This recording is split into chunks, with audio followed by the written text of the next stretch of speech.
Assalamualaikum warahmatullahi wabarakatuh.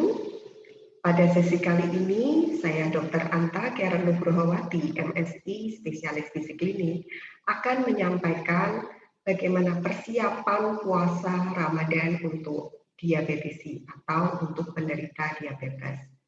Mengapa hal ini menjadi sangat penting? Karena kita harus menjamin bahwa penderita diabetes yang menjalankan puasa Ramadan tetap dalam kondisi yang aman dan puasa yang dijalankan tidak memperberat penyakitnya. Untuk mengawali, kita terlebih dahulu akan melihat kriteria kapan seseorang dikatakan mengalami diabetes.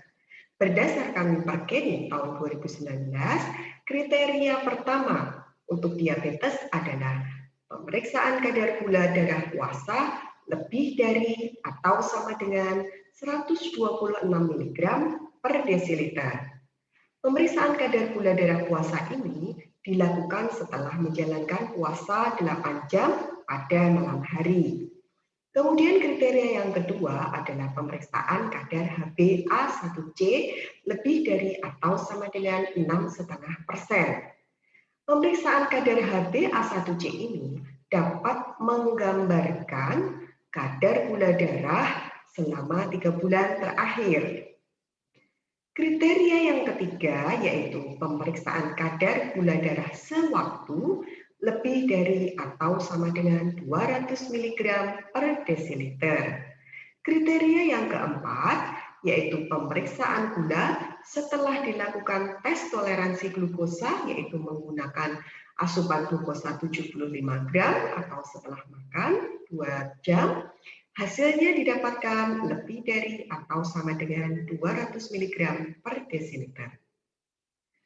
Apabila seseorang mengalami satu dari 4 kriteria tersebut, maka dia sudah dikatakan mengalami diabetes.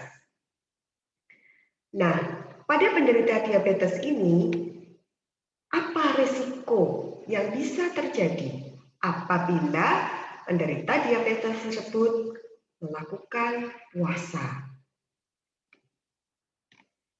Sebelumnya kita akan melihat terlebih dahulu bagaimana kadar gula puasa dan kadar gula pada waktu tidak berpuasa. Kita akan melihat bagaimana perubahan kadar gula ini, kita bisa melihatnya pada saat tidak berpuasa before Ramadan, sebelum berpuasa Ramadan, artinya pada saat memang tidak berpuasa, kita melihat memang secara normal kadar gula darah agak naik pada pagi hari karena setelah melakukan sarapan, kemudian sedikit mengalami penurunan pada mulai dari tengah hari sampai kemudian sore, dan kemudian malam setelah ada konsumsi makan malam, gula darah akan mengalami sedikit kenaikan. Dan nanti setelah malam juga gula darah itu juga akan sedikit mengalami kenaikan. Kita akan melihat yang merah ini adalah bagaimana setelah berpuasa. Kita akan melihat setelah sahur ternyata kadar gulanya lebih tinggi dibandingkan dengan sebelum berpuasa. Dan kadar gula darah ini akan terus mengalami penurunan sampai menjelang berbuka puasa. Nah, setelah berbuka puasa kita akan melihat lonjakan yang sangat tinggi terhadap kadar gula darah ini. Ini karena memang biasanya setelah berbuka, maka tubuh akan mendapatkan asupan glukosa yang berasal dari karbohidrat. Kemudian kadar gula darah ini juga akan bertahap menurun dan kemudian kembali naik pada malam hari dan juga pada saat sahur. Ini adalah gambaran gula darah pada saat berpuasa. Nah, kemudian risiko apa yang bisa terjadi setelah kita melihat perubahan kadar gula tersebut? Yang pertama, apabila penderita diabetes menjalankan puasa, maka risiko yang bisa terjadi yang pertama kali adalah hipoglikemi, yaitu kadar gula darah yang rendah di bawah nilai normal. Biasanya ini adalah kurang dari 70 mg per desiliter. Apa tanda-tandanya? Yang pertama adalah adanya keringat dingin, kemudian gemetar, kemudian bisa didapatkan adanya peningkatan dari nadi, kemudian didapatkan adanya kecemasan, ya, kemudian berikutnya bisa juga didapatkan adanya keluhan pusing berputar, kemudian bibir terasa kesemutan, dan yang paling sering dirasakan itu adalah adanya keluhan lemas. Pada kondisi hipoglikemi yang berat, seorang penderita diabetes yang mengalami hal ini bisa jatuh pada kondisi pingsan. Kemudian kondisi kedua, ya, resiko yang bisa terjadi apabila seorang penderita diabetes menjalankan puasa Ramadan adalah kondisi hiperglikemia, yaitu kadar gula darah yang sangat tinggi. Biasanya pada penderita diabetes ini adalah lebih dari 300 mg per desiliter. Apa tanda-tandanya? Yang pertama adalah adanya keluhan lelah yang sangat berat. Kemudian yang kedua, peningkatan rasa haus. Yang ketiga, ada keluhan nyeri kepala. Kemudian kadang-kadang disertai dengan adanya pandangan yang kabur. Kemudian pada saat bernafas kadang-kadang tercium bau seperti buah. Dan yang sering juga dialami adalah pasien tersebut akan sering ke kamar mandi untuk buang air kecil. Ini adalah risiko yang bisa terjadi apabila seorang penderita diabetes menjalankan puasa Ramadan. Nah, kemudian risiko yang bisa terjadi yang berikutnya adalah kondisi dehidrasi. Karena otomatis pada saat berpuasa, asupan cairan itu juga pasti akan lebih berkurang dibandingkan pada saat tidak berpuasa. Apa tanda-tanda dari dehidrasi? Yang pertama adalah adanya peningkatan rasa haus, kemudian menjadi jarang kencing, ya, volumenya urin atau volume air kencingnya itu menjadi berkurang. Kemudian didapatkan adanya kulit, bibir, dan mulut yang kering. Ini adalah resiko ketiga yang bisa terjadi pada penderita diabetes yang menjalankan puasa Ramadan. Yang keempat yaitu adalah kondisi ketoasidosis. Apa itu ketoasidosis? Yaitu kondisi kegawat daruratan yang terjadi pada penderita diabetes yang ditandai dengan peningkatan kadar gula darah yang sangat-sangat tinggi, bahkan bisa mencapai di atas 500 mg per desiliter. Apa yang bisa kita jumpai pada penderita ketoasidosis ini? Yang pertama adalah nafasnya itu berbau seperti buah. Kemudian dari bibir itu terlihat kering dan juga penderitanya mengalami keluhan yaitu rasa haus yang sangat berlebihan. Nah, ini adalah 4 kondisi, 4 resiko yang bisa terjadi apabila penderita diabetes menjalankan puasa Ramadan. Nah, berikutnya kita akan melihat bagaimana yang harus dilakukan untuk penderita diabetes ini untuk menjalankan puasa Ramadan dengan aman dan tetap sehat.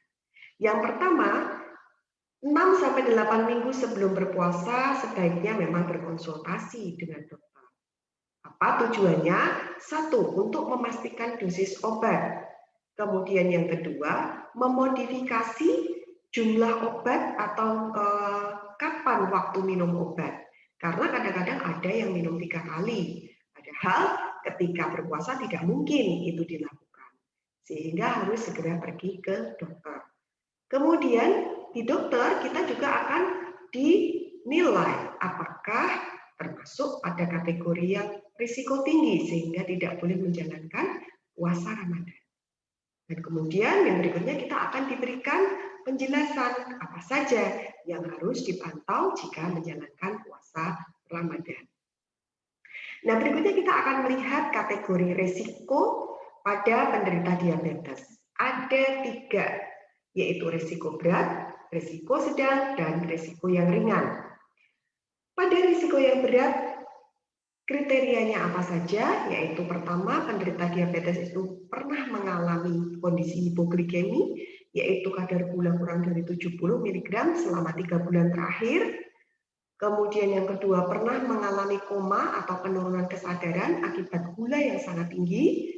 Kemudian yang ketiga, gula darah yang belum terkontrol, artinya masih naik, turun, ya. Dokter juga masih menentukan obat yang pas, ya, obat yang tepat. Ya. Kemudian bisa juga ditandai dengan kadar gula yang masih berkisar antara 150 sampai 300 mg per desiliter atau kadar HbA1c antara 7,5 sampai 9%. Nah, kriteria risiko berat yang berikutnya adalah apabila penderita diabetes tersebut mengalami suatu kondisi sakit yang akut, misalnya ada infeksi. Nah, pada kondisi yang sekarang misalnya mengalami infeksi COVID, itu termasuk pada kondisi yang risiko berat. Kemudian yang berikutnya adalah penderita diabetes yang sudah menjalani cuci darah secara rutin. Ini pun juga termasuk pada kriteria yang risiko berat.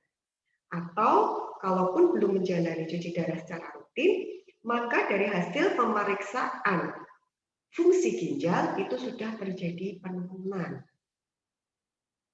Kemudian yang berikutnya risiko yang berat adalah yaitu apabila pada kondisi hamil dengan risiko tinggi. Dan yang terakhir kriteria untuk yang risiko berat ini adalah apabila pada kondisi usia lanjut di atas 65 tahun. Nah, risiko berat ini menyebabkan penderita diabetes tidak bisa menjalankan puasa Ramadan. Sehingga tidak dianjurkan untuk berpuasa karena ini nanti akan sangat berisiko untuk tadi terjadi beberapa hal yang setelah saya sampaikan di depan. Kemudian yang kedua adalah risiko sedang, yaitu adalah penderita diabetes dengan kadar gula yang terkendali. Pada kondisi ini, dia dapat berpuasa namun dengan pengawasan yang ketat. Kemudian yang ketiga adalah risiko ringan. Pada risiko ringan ini, kriterianya yang pertama adalah kadar gula yang terkendali. Kemudian yang kedua adalah gula hanya sudah terkendali dengan perbaikan gaya hidup, yaitu memperbaiki pola makan dan pola olahraga atau aktivitas. Kemudian yang ketiga, obat yang digunakan adalah jenis obat oral. Nah, biasanya pada kondisi ini adalah termasuk pada yang risiko ringan, sehingga pasien tersebut juga dapat berpuasa tapi tetap dengan pengawasan. Kalau yang risiko sedang, pengawasannya lebih ketat dibandingkan dengan risiko yang ringan. Nah, setelah kita mengetahui risiko ini, ya, kemudian apa yang harus dilakukan apabila seorang penderita diabetes melakukan puasa? Yang paling utama adalah rutin untuk periksa kadar gula selama menjalankan puasa Ramadan. Kapan waktu yang disarankan untuk melakukan cek kadar gula darah pada penderita diabetes yang menjalankan puasa Ramadan? Yang pertama adalah sebelum sahur. Jadi sebelum sahur harus dilakukan pengecekan kadar gula darah. Apakah kurang dari 70 mg per desiliter atau lebih dari 300 mg per desiliter. Kalau kurang dari 70 atau lebih dari 300 mg per desiliter, sebaiknya tidak dianjurkan untuk berpuasa pada hari tersebut. Kemudian yang kedua bisa juga dilakukan pemeriksaan pada pagi hari, yaitu jam 9 sampai jam 10. Bisa juga dilakukan pemeriksaan pada tengah hari, yaitu jam 12 sampai 13. Nah, ini untuk melihat apakah kadar gula darah berada pada kondisi yang sangat rendah atau sangat tinggi. Kemudian waktu yang keempat yang dapat dilakukan untuk pemeriksaan kadar gula darah ini adalah pada sore hari sekitar jam 15.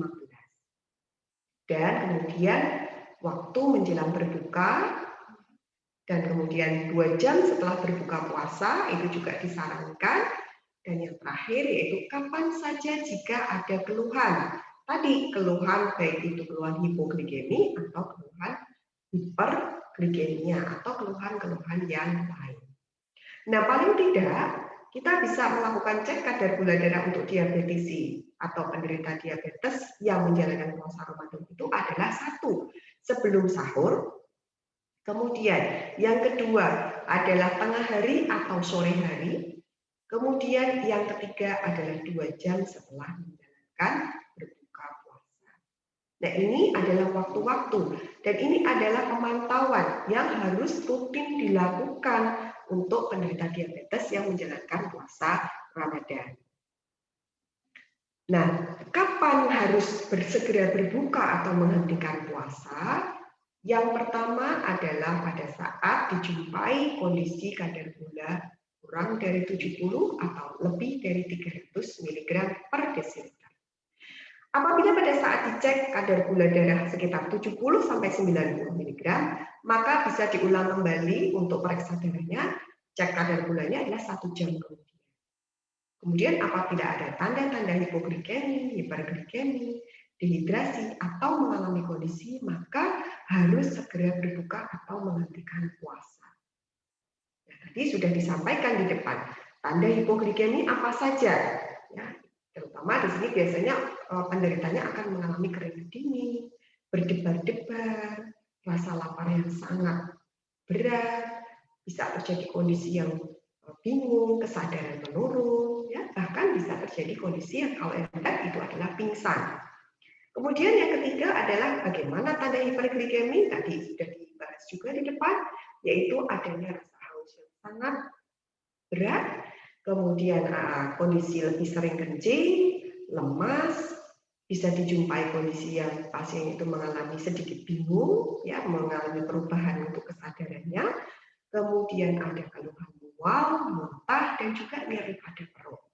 Nah, pada kondisi ini wajib harus segera berbuka atau menghentikan puasa. Begitu juga apabila dijumpai tanda-tanda dehidrasi, maka penderita diabetes yang menjalankan puasa Ramadan harus segera berbuka atau menghentikan puasa. Nah, ini adalah sesi bagaimana persiapan puasa Ramadan untuk penderita diabetes atau diabetisi.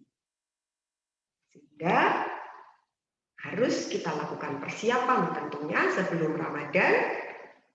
Pergilah ke dokter yang biasa Anda konsultasikan penyakit yang saat ini untuk penyesuaian obat juga bisa dilakukan sehingga kita dapat menjalankan atau penderita diabetes yang menjalankan puasa Ramadan itu dapat menjalankan puasa dengan lebih aman dan tidak membahayakan kesehatan. Demikian yang dapat saya sampaikan pada sesi kali ini. Terima kasih. Assalamualaikum warahmatullahi wabarakatuh.